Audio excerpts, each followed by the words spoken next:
Donc, c'est dans Genèse 37 que nous allons ce matin ensemble pour lire quelques versets pour commencer, puis on va un peu faire un survol du chapitre parce que on va regarder, dans le fond, un peu en bribes, les éléments essentiels de ce qui nous est communiqué ici. Et quand ici on lit Israël, il faut comprendre Jacob, parce que c'est l'autre nom.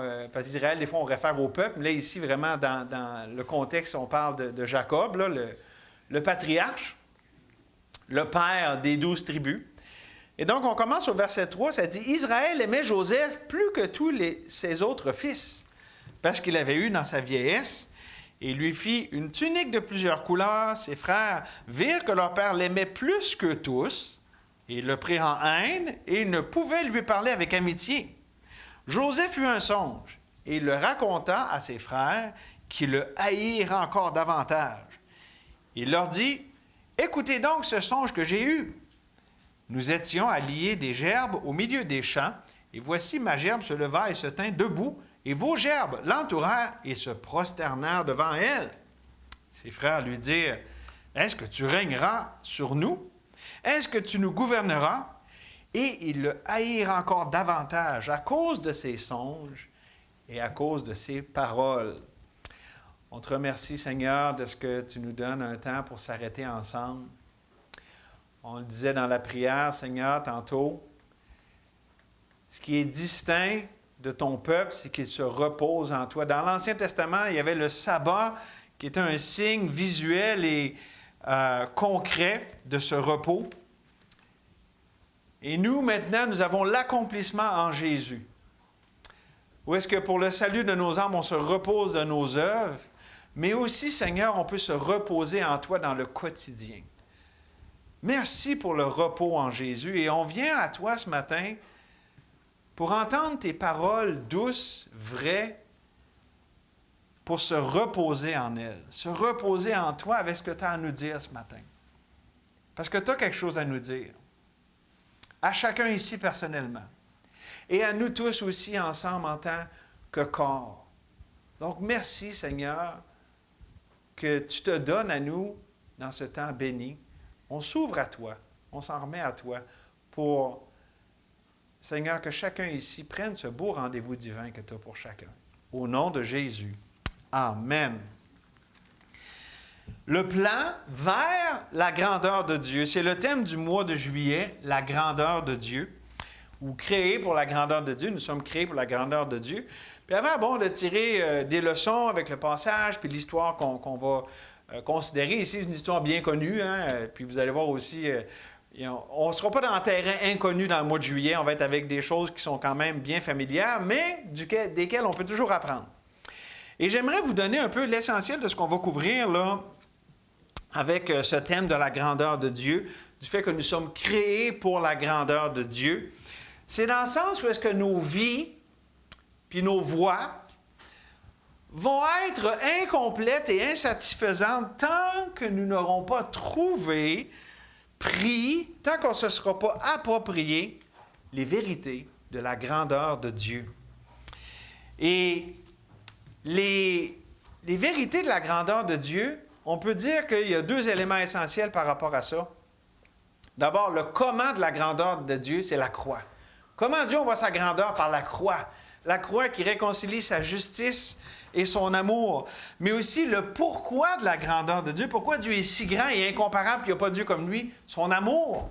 Car Dieu a tant aimé le monde qu'il a donné son Fils unique. Les deux, évidemment, vont ensemble. Sa personne, son œuvre, Dieu est amour et il le montre par la croix. Et donc, on va développer ça ensemble. On va regarder différentes ramifications de ça. Et j'aimerais aussi amener, puis là-dessus, je ne sais pas s'il l'a là-dedans, il y a un bon... Ah oui! Il y a un bon livre que j'ai lu et que je vous recommande. Ça reste un livre écrit par un humain, là, une humaine, Purposeful. Puis là-dedans, elle parle justement qu'on est créé pour différentes choses. Puis une des choses là-dedans, c'est la grandeur de Dieu. Puis ce qu'elle explique là-dedans, c'est que, tu sais, on a cette aspiration à vivre pour plus grand que soi-même. Tu sais, quand on est petit, on veut être... les petits gars veulent être des pompiers. Qu'est-ce qu'ils veulent être, les petites filles? Donc, je ne sais pas trop, des princesses ou en tout cas. Tu sais, on veut être quelque chose de grand puis tout ça. Puis On veut comme vivre plus grand que nature. Et ça, savez-vous quoi? C'est le dessein de Dieu pour nous autres. Parce que ça ne veut pas dire qu'on va tout être des gouverneurs comme Joseph ou président d'une compagnie ou tout ça. Mais la grandeur à laquelle on aspire, c'est Dieu. C'est lui qui est grand. C'est lui qui est plus grand que nature. Puis c'est quand on le trouve qu'on a enfin cette satisfaction qu'on recherchait tout ce temps-là dans toutes sortes de choses trompeuses et mirages de ce monde. Il est la réalité de la substance de ce qu'on recherche quand on recherche la grandeur. Dieu a des plans, des projets qu'il a formés sur nous, des projets de paix et non de malheur pour nous donner un avenir et de l'espérance. Et ça, on va le trouver lorsqu'on le trouve lui. C'est pour ça qu'il termine ce passage-là dans Jérémie 29. Si vous me cherchez, vous allez me trouver. Si vous me cherchez de tout votre cœur. Ces grands projets, ces grandes choses, c'est dans une personne qu'on les trouve. Et on va considérer dans le mois de juillet 2 hommes. Désolé les filles, cette mois-ci, c'est des gars. Alors, les 2 hommes qu'on va considérer, ils sont caractérisés par le fait que Dieu a vraiment révélé des grandes choses par rapport à lui, puis Dieu avait des grands projets pour eux autres. En fait, c'est Dieu, dans son initiative, qui a décidé qu'il allait se révéler comme ça, puis qui a décidé qu'il allait faire des grandes choses de même. Pourquoi? Savez-vous quoi? La grandeur de Dieu, elle n'est pas acquise, elle est reçue. Ce n'est pas quelque chose que j'ai essayé d'atteindre par mes efforts, c'est quelque chose que je reçois par sa grâce. Et Dieu leur a révélé, parce que, savez-vous quoi? Ces 2-là, c'est parce que Dieu leur a révélé qu'ils ont atteint cette grandeur, ces grands projets, ces grandes choses que Dieu avait pour eux autres. Et ils les ont atteints dans des contextes tout à fait différents, puis eux sont des personnes totalement différentes. Les 2, bien, vous allez devenir le premier, c'est Joseph. Joseph qui est un peu monsieur le parfait, là. C'est pas qu'il est parfait, on va avoir déjà un défaut tantôt avec lui, là, mais il n'y a rien, c'est un des rares personnages de la parole de Dieu avec Daniel qui se démarque là-dessus, puis peut-être Enoch, mais malgré qu'il y a moins de détails sur la vie d'Enoch. Il n'y a pas de faille de caractère évidente qui est donnée sur sa vie. Le deuxième personnage, oh ben là, c'est tout le contraire. Et savez-vous, c'est qui? Quelqu'un du Nouveau Testament? Pierre. Pierre, on le voit, c'est monsieur plein de défauts, le pied dans la bouche. C'est monsieur qui se met dans le trouble, puis qui court après le trouble, puis qui trouve le trouble aussi. Mais savez-vous quoi? Dieu les aime, les 2. Et Dieu les utilise, les 2, dans son grand plan. Et savez-vous quoi? C'est vrai pour nous autres. On n'est pas tous pareils. Il y a des gens ici de tout azimut, de tout acabit, qu'on est vraiment différents, mais nous sommes tous créés pour la grandeur de Dieu. Et quand on est un enfant de Dieu, la Bible nous dit qu'on est même créé pour ses plus grandes et ses plus précieuses promesses. 2 Pierre, chapitre 1, verset 4. Donc, j'aimerais qu'on considère ça ensemble. Le plan vers la grandeur de Dieu avec 3 éléments essentiels de ce plan. 3 éléments essentiels du plan vers la grandeur de Dieu. D'abord, la révélation de Dieu. Le premier élément, là, c'est la révélation de Dieu. On a ça au verset 5 et au verset 9, c'est répété. Il y a eu 2 épisodes de songe pour Joseph. Verset 5, Joseph eut un songe, il le raconta à ses frères, qui le haïrent encore davantage. Et ensuite, verset 9, il eut encore un autre songe, et il le raconta à ses frères, et dit, j'ai eu encore un songe. Puis là, il donne un peu le songe, et voici le soleil, la lune et les 11 étoiles se prosternaient devant moi. Ça, c'est des révélations divines. C'est pas juste un rêve ordinaire. Dieu avait une révélation ici. C'était significatif. À l'époque, bon, c'était différent. Il n'y avait pas la parole de Dieu comme nous autres. C'était au tout début. Et Dieu se révélait comme ça à travers des songes. Il y a quelque chose ici même d'autoritaire dans le sens de révélation nouvelle. Mais comprenez bien ici la situation où est-ce que Joseph, à 2 reprises, il y a eu la révélation de Dieu par des rêves, mais il y avait quand même pas mal de questions qui restaient en suspens. Tu sais, c'était quand même assez vague. Ça doit être 2 rêves différents. Ça ne répondait pas à toutes les questions, puis tous les détails n'étaient pas remplis par rapport au comment, le où, le quand, le pourquoi. En fait, c'était toutes des questions qui devaient bien se demander, c'est quoi cette affaire-là? OK? Et tout ça, c'était, je dirais, c'était difficile à croire parce que c'était le plus jeune. C'était pas dans l'ordre des choses. Normalement, mettons, quelqu'un qui a la prééminence sur ses frères, ça serait le premier-né, n'est-ce pas? Ça serait le plus vieux, mais lui, c'est le plus jeune. Donc, c'était dur à croire. Puis en plus, ce que j'aimerais souligner, c'est que pour Joseph, puis aussi pour nous aussi, là, la question de la révélation de Dieu, c'est pour ça que des fois, ça nous prend un peu de cours, c'est que, je le répète, c'est pas quelque chose qui est acquis, c'est quelque chose qui est reçu. Pas quelque chose que je peux m'attendre, ah, Dieu révèle des choses à mon cœur, puis tout ça. C'est quelque chose qu'on reçoit de Dieu, ça vient de la grâce de Dieu. Puis là, je veux qualifier le mot révélation ici. Je ne parle pas de choses nouvelles que Dieu nous montre, mais Dieu qui se révèle à nous, qui se révèle à nos cœurs. Comme pour être sauvé, hein, comme Paul le dit dans Galates chapitre 1, verset 16, quand il a plu à celui qui m'avait mis à part dès le sein de ma mère, de révéler en moi son Fils. Bien aussi, Dieu, lorsqu'on est un enfant de Dieu, qu'on a Jésus comme notre sauveur, Dieu se révèle de plus en plus à nous. C'est ça ce qu'on appelle, en termes néo-testamentaires, l'illumination du Saint-Esprit. Donc, le mot technique plus précis, ça serait illumination.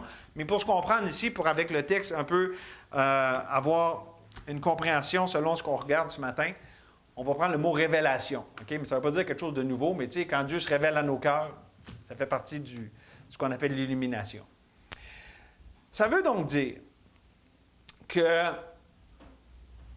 ce qui est pertinent pour nous, là, un peu comme pour Joseph, ce n'est pas notre position dans la vie, notre situation, notre passé, notre futur, toutes ces choses qu'on pourrait considérer, ah là, voici, je suis digne de recevoir la révélation de Dieu. Non, ça ne rentre pas en ligne de compte. C'est la souveraineté de Dieu, c'est lui qui va décider de ce qu'il veut nous montrer sur lui quand il veut. C'est Dieu qui se révèle à nous. Tout ce qui compte, c'est ce que Dieu dit, c'est ce que lui déclare, c'est ce que lui révèle. Et pour Joseph, ça voulait dire d'accepter, ça voulait dire de croire, là, puis de s'approprier l'identité de leader que Dieu lui donnait. Dieu lui a dit, toi, là, tu vas être le leader. C'est ça que ça voulait dire, la révélation. Tu sais, c'était la famille qui se prosterne, c'était une position d'autorité, de leadership. C'est ça le sens de la vision. Puis nous, c'est facile pour nous parce qu'on connaît la fin de l'histoire. Puis on sait qu'il devient gouverneur en Égypte. Puis on sait que ses frères se sont littéralement prosternés devant lui. OK? Mais comme je vous dis, si on se met dans la peau de Joseph à 17 ans, le petit jeune de la famille, de voir tout ça, c'était ouf, c'était gros, là. OK? Mais justement, ce n'était pas par rapport à où il était en ce moment-là. C'était par rapport à ce que Dieu lui montrait à ce moment-là. Et Dieu lui montrait qu'il y avait une identité de leader, d'autorité dans sa famille, et même plus que ça, on le voit dans le reste de l'histoire, de délivrance. Hein? Parce que le fameux verset dans la fin de Genèse, où est-ce que Joseph dit à ses frères, vous aviez médité de me faire du mal, mais Dieu l'a transformé en bien, puis c'est comment? En délivrant. C'est un plan de délivrance, de délivrer la famille de Joseph pour pas qu'il soit sujet à cette famine qu'il y avait dans le pays de Canaan. Maintenant, je crois que pour Joseph, le plus difficile, c'était pas nécessairement de croire Dieu sur parole, OK, mettons, ou sur parole, ou sur rêve, là, je ne sais pas comment le dire, là. C'était pas nécessairement juste de croire, OK, le rêve qu'il avait eu. Mais c'était plutôt de croire, en dépit des circonstances, puis sa position, puis la réalité dans laquelle il vivait. C'est ça qui était dur à croire. Moi, le plus petit, le plus jeune, le pas rapport, le haï, je vais être le leader. Ça, c'était dur à croire. Ça nous ramène à quelque chose qu'on a parlé au mois d'avril avec David, l'identité réelle versus l'identité vraie. Vous rappelez-vous de ça? L'identité réelle, là, c'est comment on sent, ce qu'on voit avec nos yeux, la réalité dans laquelle on est. Lui, c'était le petit gars, puis tout ça. Avec David, c'est aussi le plus jeune qui s'occupait des brebis, puis qu'est-ce que Dieu avait révélé? Tu vas être le roi, un guerrier, un libérateur. Puis voyons donc, c'est quoi cette affaire-là? OK? Puis pour nous aussi, Dieu, des fois, il nous prend de court. Il nous révèle des choses sur lui, puisque ça veut dire pour nous, ce que nous sommes en lui. On dit, ben voyons, ça se peut pas. Et je viens qu'un petit nobody, puis tout ça. Puis même des fois, on peut le penser par rapport à plus grand que nous autres. Là. Prenons l'exemple ici, on est une petite église, tout ça, on n'est pas très impressionnant, tout ça, aux yeux du monde. Mais dans le royaume de Dieu, c'est pas ça que Dieu regarde, c'est l'impact éternel avec ce que Dieu fait en nous et à travers nous. L'homme regarde à ce qui frappe aux yeux. Dieu regarde où? Au cœur. Et donc, pour nous, Dieu nous demande de nous approprier l'identité qu'il nous a donnée. Puis, comme pour Joseph ici, c'était vraiment la clé pour persévérer. Parce à quoi qu'il pouvait bien s'accrocher notre cher Joseph lorsqu'il était, on l'a vu ici dans le trou, dans la fosse. Lorsqu'après ça, il s'est fait vendre, après ça, il s'est fait oublier en prison, puis OK, c'est à ça qu'il pouvait s'accrocher. OK, mais Dieu m'a donné un rêve. Dieu m'a donné une identité. C'est pas le genre d'affaire que tu oublies, là. Fait qu'il pouvait se ramener à ça. Ça m'amène au point ici important. Qu'est-ce que Dieu te donne auquel tu peux t'accrocher en tant qu'enfant de Dieu? Une réalité christocentrique, rédemptrice, à laquelle, contre vents et marées, tu peux t'accrocher et dire, ça, c'est mon ancre. C'est ma fondation inébranlable sur laquelle je peux bâtir ma vie puis passer à travers tout ce qu'il y a dans ma vie. As-tu des choses comme ça? Puis là, ici, quand je parle de révélation, tu sais, littéralement, Dieu nous a révélé, tu sais, en Jésus, là, qu'on est des affaires, là. On est la justice de Dieu, on est bien-aimé, on est accepté, on est tellement d'affaires, mais même plus précis ou plus personnel. Dieu peut nous dire, toi, tu es quelqu'un que je veux utiliser pour aller vers les opprimés, les oubliés, les gens qui n'ont pas de voix. C'est ce que j'ai pour toi. Puis là, il y a toutes sortes de déclinaisons que ça peut prendre en termes d'identité. Je crois que Dieu est assez grand et souverain pour communiquer à chacun de ses enfants précisément ce qu'il y a pour eux. On va prendre en termes qu'on connaît l'appel que Dieu a pour nous autres. Puis là, je ne parle pas juste d'un appel au ministère officiel, là, comme mettons, comme dans une église, être le pasteur ou avoir un ministère d'évangéliste. Ça fait partie de ça. Mais Dieu a ça pour les gens ordinaires. Mais c'est quoi? Dans l'œuvre de Dieu, il n'y a personne vraiment d'ordinaire. On est tous précieux aux yeux de Dieu. On a tous quelque chose que Dieu a pour nous autres. Et ça, mes amis, c'est pas secondaire, c'est essentiel. Parce que la vie, c'est tough. Puis les relations, c'est messy. C'est un... Comment on dit ça? Les relations, c'est difficile. Les relations, là, ça... Tu sais, les relations, c'est pas un beau fleuve tranquille. Non, des fois, il y a du vent, puis la chaloupe, elle prend l'eau. OK? Fait que c'est là l'important de s'attacher à ce que Dieu s'est révélé à nos vies, dans nos cœurs. Puis là, vous comprenez, là, quand je parle de révéler, là, attendez-vous pas à avoir un Jésus de 10 pieds de haut dans votre chambre quand vous priez. Là, OK? Mais je parle de choses qui marquent nos cœurs. Des choses là, qui vont devenir un ancrage sûr et solide auquel on peut s'accrocher. Par exemple, OK, dans tout ce qui arrive, Dieu m'aime. Juste celle-là, là, ce n'est tout qu'un. Là. OK, dans tout ce qui m'arrive, là, ça ne veut pas dire que là, Dieu m'a abandonné, puis il ne m'aime pas, puis là, je ne suis pas à la hauteur. Non, non, Dieu m'aime. Je peux prendre ça comme une certitude absolue. Dans ce que je vis, je suis aimé de mon Père. Puis je suis aimé dans ce que je vis en ce moment. Ça fait partie de l'amour de Dieu pour moi. Ça, c'est rien qu'un exemple. On peut prendre tellement d'autres affaires. OK? Donc ça, c'est l'importance. OK? Pour aller là, dans cette idée là, de grandeur de Dieu, puis de la vivre, de se l'approprier, bien, ça commence par la révélation de Dieu. Puis justement, je vous donne un autre exemple. Dieu me montrait dans le livre d'Ézéchiel. Là, je vais vous faire une confession. Des fois, j'ai de la misère avec les prophètes. Là. Tu sais, là, quand ils sont là, puis là, ils partent sur des goûts de condamnation. Là, puis là, des fois, ils jettent son soulier sur Édom. Puis là, une autre affaire. Puis là, des fois, tu lis ça, puis tu sais, le chapitre est long, puis il n'est pas content, puis Dieu, il n'aime pas le péché. Mais tu sais, des fois, c'est un peu long, là. Fait que là, je donne un bout de domaine dans Ézéchiel. Puis là, je dis, Dieu, j'ai besoin de quelque chose qui vient directement de ton cœur. Puis comprenez, là, hey, c'est la parole de Dieu, puis tout, là. Je suis juste transparent avec vous que des fois, ça peut être long, un chapitre, tu sais, de Dieu pas content du péché, là, OK? Puis, bien, Dieu a le tour des fois, hein, cette semaine, en lisant comme ça, justement dans Ézéchiel, hey, personne n'a ri ma joke, hein? OK. Dans Ézéchiel, Dieu, il disait, bon, parce que là, il parlait son peuple versus ces nations, puis bon, ils ont violé les sabbats, puis tout ça. Puis Dieu, il dit, je vous ai donné les sabbats pour vous distinguer du reste du monde. Puis là, Dieu a parlé à mon cœur, puis hey, ce qui nous distingue, là, bon, c'est l'Ancienne Alliance, le sabbat, c'était tellement important, puis on sait, les Juifs du temps de Jésus avec les pharisiens, ils n'étaient pas contents de Jésus, tu violes le sabbat, puis tout ça. Mais la Bible nous révèle des choses sur le sabbat en Jésus. On se repose de nos œuvres. Qu'est-ce qui nous distingue des autres religions? Qu'est-ce qui nous distingue des philosophies de ce monde et tout ça? La foi chrétienne, c'est le vrai repos. Et ça, mes amis, c'est quelque chose d'extraordinaire. Se reposer réellement de cœur. Wow! Ça, c'est... En tout cas, là, je vais juste vous donner des exemples. C'est le genre d'affaires que, tu sais, quand Dieu, il accroche nos cœurs avec des vérités de main, puis là, c'est « Ah, oh, wow, merci Seigneur, j'avais besoin de ça. » C'est ça que je veux dire par révélation, illumination. Dieu, là, on a besoin d'avoir ça de lui constamment. On a besoin du big picture pour des grandes choses lesquelles on se ramène tout le temps, mais même dans le quotidien, c'est pour ça qu'on prend un temps de dévotion, d'un temps avec le Seigneur, parce qu'on a besoin d'entendre notre Père qui nous rappelle ces choses, qui nous ramène à ce fondement, à cette simplicité, à Jésus, à la croix, à ces choses essentielles. OK?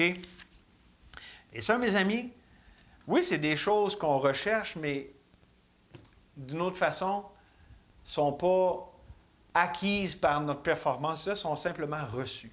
C'est Dieu qui nous le montre.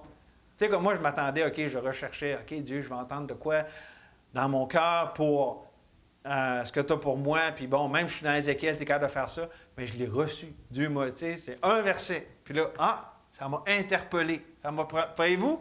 Fait que c'est pas acquis. Hey, là, j'ai lu assez, puis là, j'étais assez concentré. Puis non, des fois, on n'est pas si concentré, puis des fois, les pensées s'en vont à gauche, à droite. Mais c'est reçu. Dieu, boum, il t'arrête là-dessus, puis là, il te donne ça. Il dit, ça, c'est pour toi. Prends-le. Pars avec ça pour ta journée. Et donc, c'est le point de départ. Je pense que vous avez un peu l'idée. Mais vous savez quoi? Il y a un hic. Comme on dirait en anglais, il y a un hic. Il y a un H dans hic. Ce n'est pas un processus sans anicroche. Ce n'est pas, comme je le disais tantôt, un long fleuve tranquille. Parce que Dieu commence ça, mais souvent, c'est pas évident, on ne sait plus trop. Des fois, on ne s'y retrouve plus. Des fois, on ne sait plus trop par où commencer ou où est-ce qu'on est rendu ou comment continuer. C'est pour ça que le deuxième élément essentiel est si important. Non seulement il y a la révélation de Dieu qui nous amène vers son plan, vers sa grandeur, mais aussi la sagesse de Dieu. Première chose, c'est la révélation de Dieu. La deuxième, c'est la sagesse de Dieu. Remarquons 3 versets. Verset 4. Ses frères virent que leur père l'aimait plus que tous et le prirent en haine et ne pouvaient lui parler avec amitié. Regardez aussi le verset 8. Ses frères lui dirent, « Est-ce que tu régneras sur nous? Est-ce que tu nous gouverneras? » Et ils le haïrent encore davantage à cause de ses songes et à cause de ses paroles. Et finalement, le verset 11. Ses frères eurent de l'envie contre lui, mais son père garda le souvenir de ces choses, ou il méditait ces choses, c'est ça l'idée. Donc, voyez-vous, famille pas très idéale, pas très fonctionnelle, c'est assez typique dans la Bible, c'est quand même spécial. La Bible a beaucoup de familles dysfonctionnelles. Les patriarches étaient assez notoires pour ça. David, on en parlait, OK? Pourquoi je parle de la sagesse de Dieu? Parce que c'est merveilleux que Dieu ait donné à Joseph une révélation comme ça, de son plan, de la grandeur de tout ce qu'il voulait faire, son identité, la délivrance qu'il allait amener.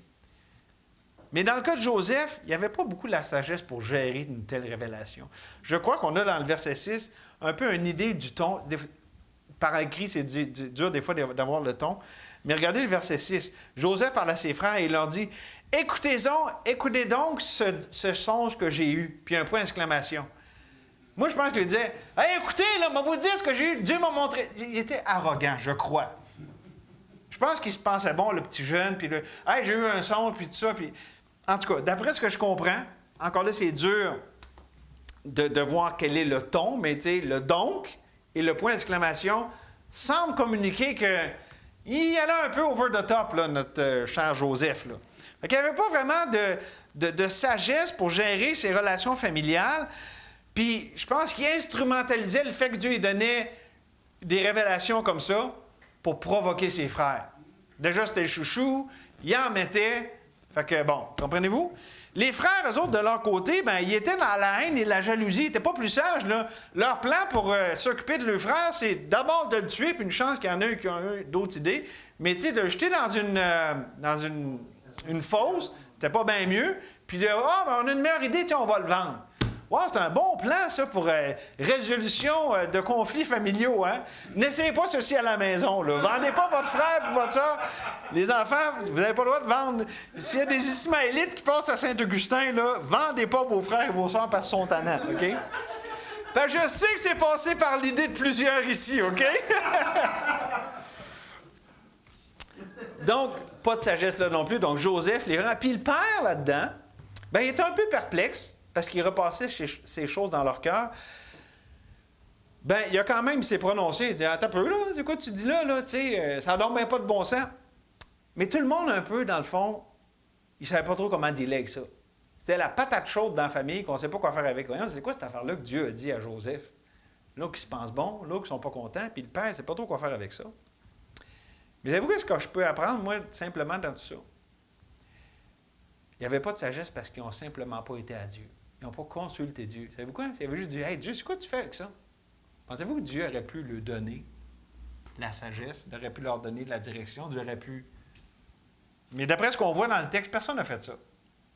Peut-être le Père, parce que ça dit qu'il gardait ces choses en souvenir. Ouais, Dieu, c'est quoi ça veut dire tout ça? On ne sait pas. Il y a beaucoup de choses qui sont sous silence là-dedans. Mais ça l'amène le point ici. La clé pour la sagesse de Dieu, c'est aussi simple que d'aller à Dieu. Comme ça dit dans Jacques. Manquez de sagesse, allez à Dieu. Christ est notre sagesse. On a déjà toute la sagesse dont on en a besoin, mais Dieu veut qu'on aille à lui. Dieu veut qu'on vive la dépendance relationnelle avec lui. Vous dites, Dieu, je ne sais pas comment, moi. C'est quoi tu fais avec ça? Ou, tu sais, des fois, il arrive des situations. Dieu, c'est quoi que tu veux me communiquer à travers ça? Je ne comprends pas ça va où. Je ne comprends pas c'est quoi le sens de tout ça. Mais toi, Dieu, tu le sais. C'est pas plus compliqué avec toute cette question de la sagesse de Dieu. C'est lui qui nous la communique. Et je dirais là-dessus, il y a un mot, puis là, c'est un mot qu'on va regarder à travers le mois de juillet ensemble. Le mot « demeurer ». Le mot « demeurer », qui est un mot que Jésus a pris souvent, spécialement dans l'Évangile de Jean. Nous, quand on pense à demeurer dans la Bible, on va penser, mettons, à l'immobilité. Je demeure à telle place, la maison ne bouge pas, puis on est là, c'est notre place, OK? Puis c'est vrai qu'il y a ce concept-là là-dedans. Mais le mot « méno », puis « épiméno », les mots qui sont pris pour référer à ça, le mot « demeurer », l'idée, là, c'est rester attaché, ne pas s'éloigner ou maintenir la connexion vitale. Et ça, Jésus l'a tellement bien exprimé dans Jean, justement, au chapitre 15, verset 4. « Demeurez en moi, et je demeurerai en vous, comme le sarment ne peut de lui-même porter du fruit s'il ne demeure attaché au cep.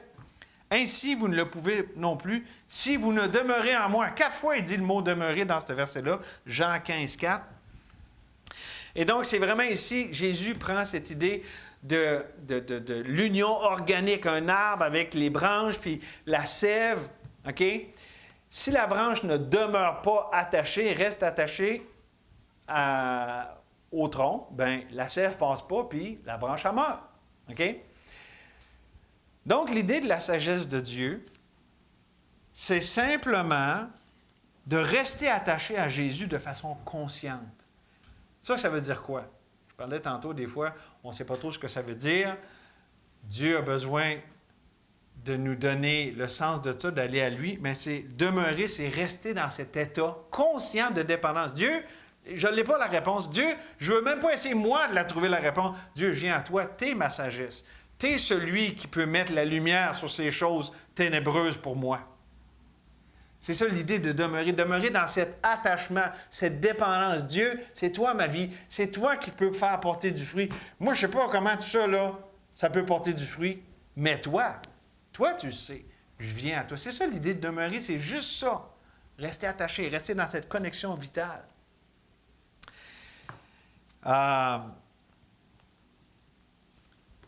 Puis encore là, quand on pense à demeurer, c'est lui qui nous tient. C'est lui la source de vie.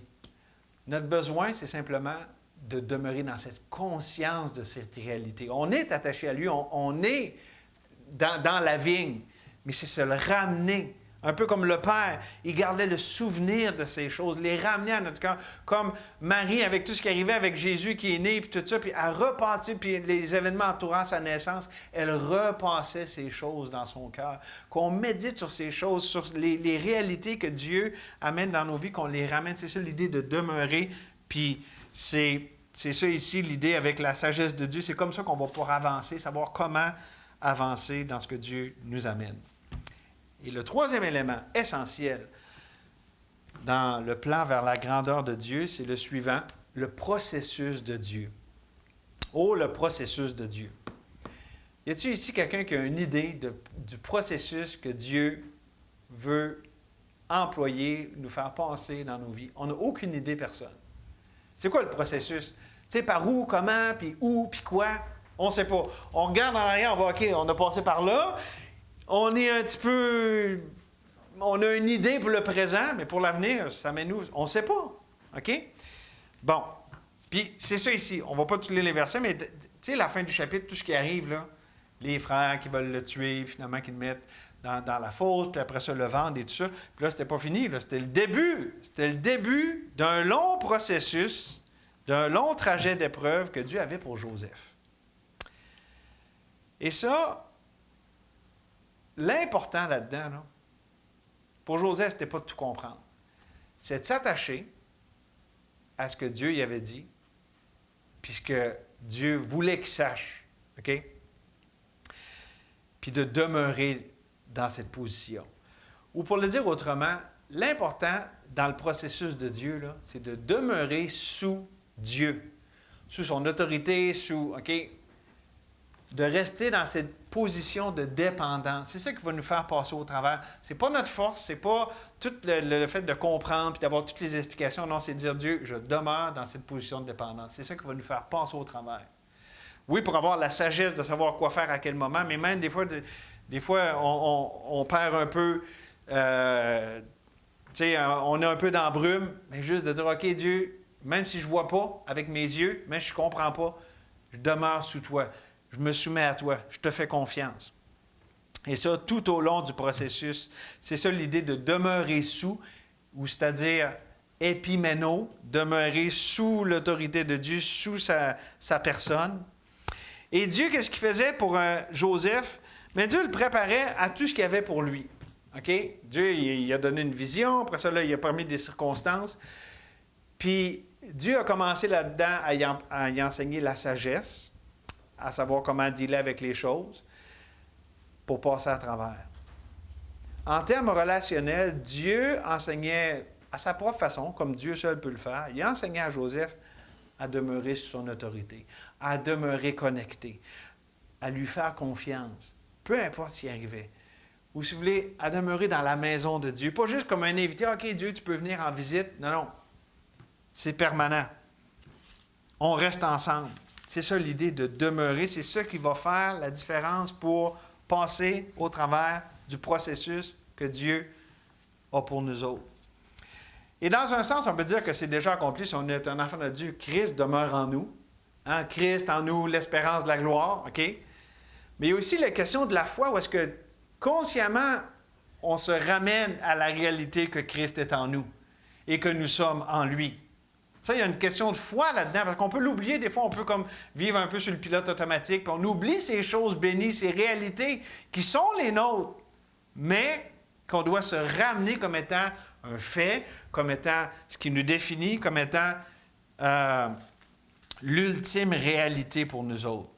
On doit faire le choix volontaire et conscient de demeurer dans cette réalité. C'est ça l'idée du juste qui vit par sa foi. C'est ça qui va nous permettre d'expérimenter d'une façon bien unique notre confiance en Dieu. Ou pour le mettre dans les beaux mots d'Ésaïe, c'est ce qui va nous permettre de renouveler nos forces, de prendre notre envol comme les aigles. Et ça, c'est surnaturel. Ça m'amène à conclure. J'ai parlé de Jean 15, tantôt je vous ai lu Jean 15, 4. Écoutez maintenant le verset 7. Si vous demeurez en moi, oh, il y a un conditionnel ici. Si vous demeurez en moi, Jean 15, 7, et que mes paroles demeurent en vous, demandez ce que vous voudrez, et cela vous sera accordé. Si vous demeurez en moi.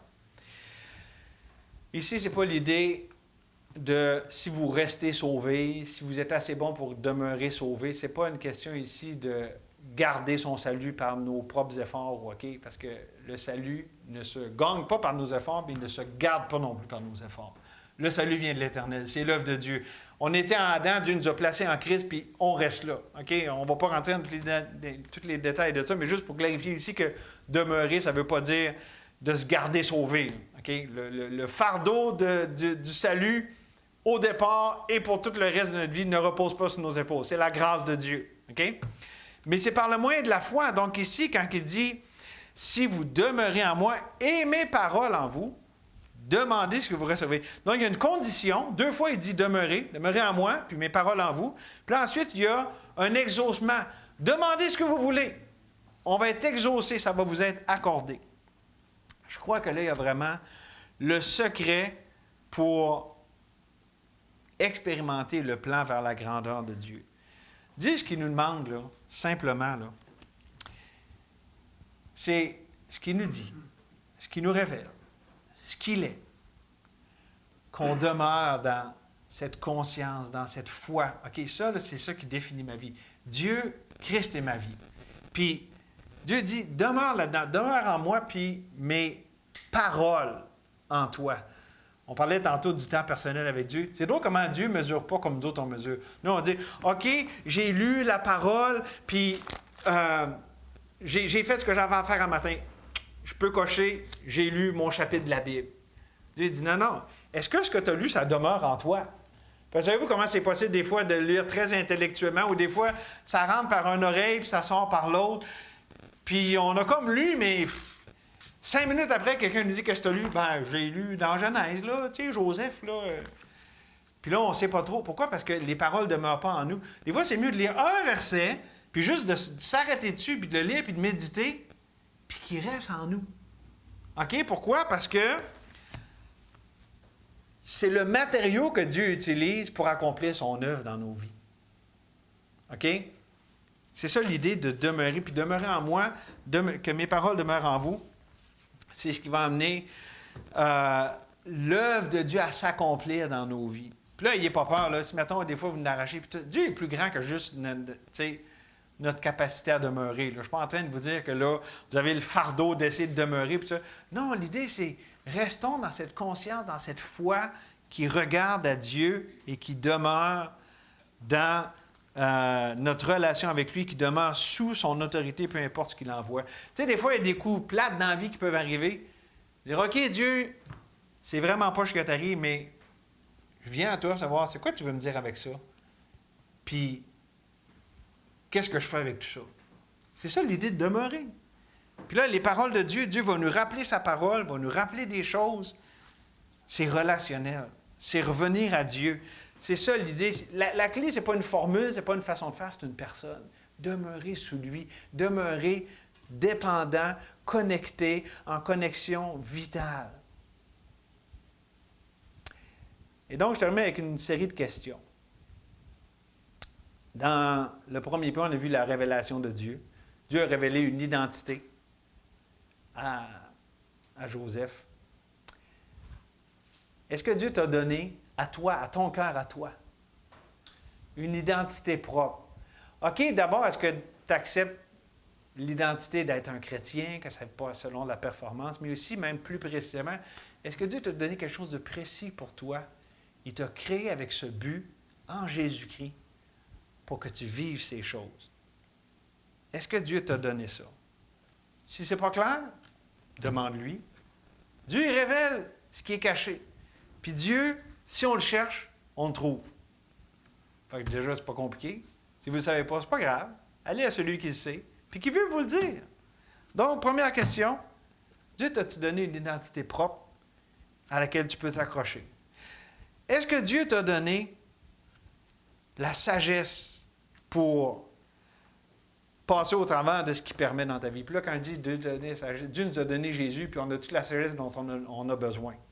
Mais est-ce que tu te l'es approprié? Est-ce que Dieu t'a montré un comment? Est-ce que Dieu t'a montré un quand de dealer avec les choses que tu deals? Que là, tu as quelque chose que Dieu t'a donné. Ah, Dieu, merci. Ça va m'aider à être capable de faire face à ce que tu m'as donné. Encore là, c'est pas clair. Allons à lui, tout simplement.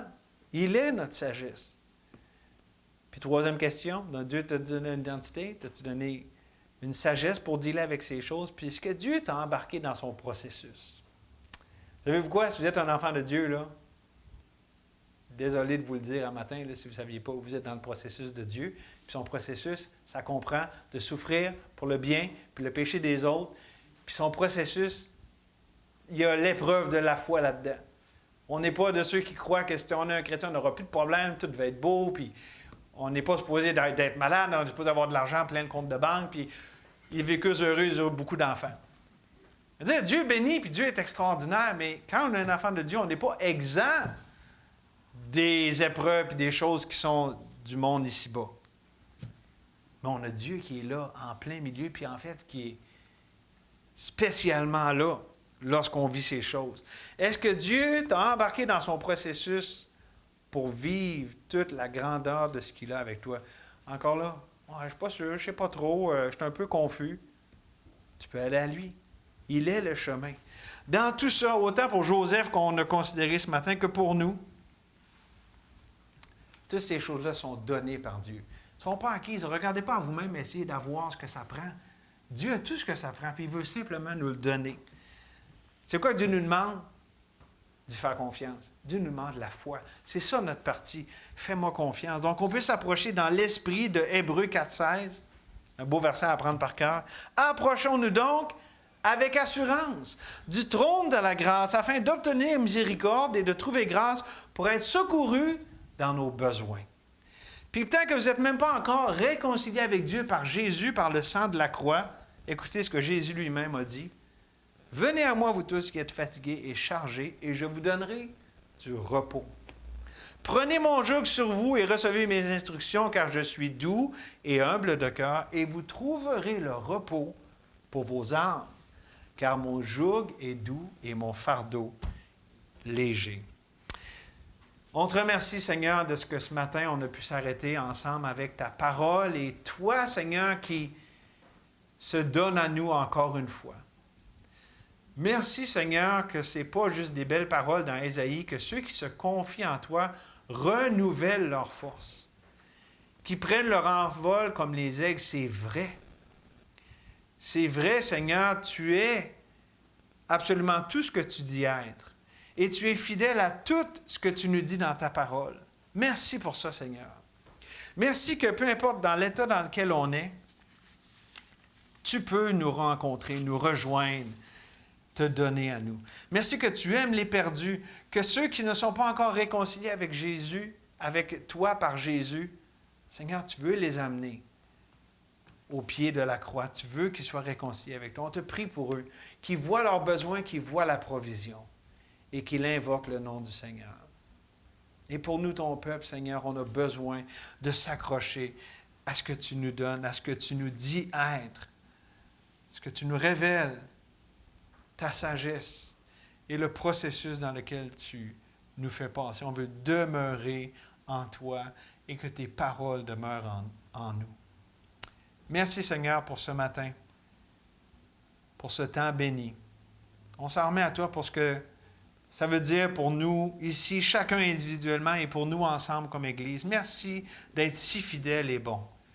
Merci, grand Dieu, extraordinaire, de faire en sorte qu'on fasse partie de ce grand plan. Nous, si petits et insignifiants qu'on puisse être, on a de la valeur à tes yeux. Merci, Seigneur. Au nom de Jésus. Amen.